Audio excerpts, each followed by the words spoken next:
Health Minister Wenwood Wells on the defense today as he responded to criticism over recent campaign events involving large groups of politicians and party supporters.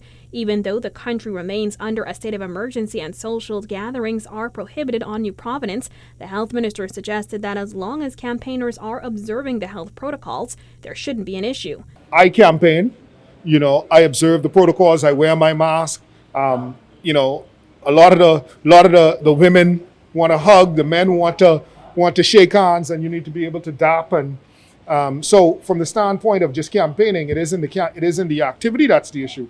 It's whether or not you're engaging in the kinds of protocol while you're in that activity. Asked whether he thought it was hypocritical of him to campaign with a large group given that he is the Minister of Health and has often called on Bahamians and residents to avoid large gatherings, Wells said this.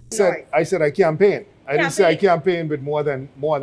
I will say that I have. Suggest different. Well, I would say to you this: if you have a group of persons, 10 individuals gathering in a particular area and walking, that's different than having 50 individuals all together in a particular grouping and walking. Okay, and like I said, and I would reiterate to all and sundry.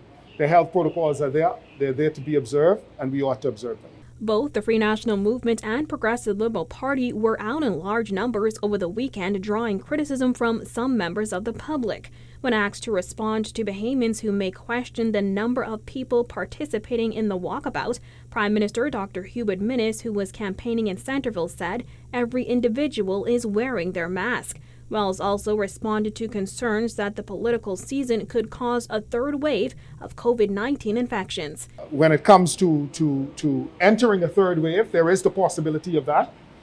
If we do not continue to maintain the protocols that was put in place that has helped us to not only get our hands around this virus, but to keep the numbers down low. Reporting for Guardian News Network, I'm Jasmine Brown.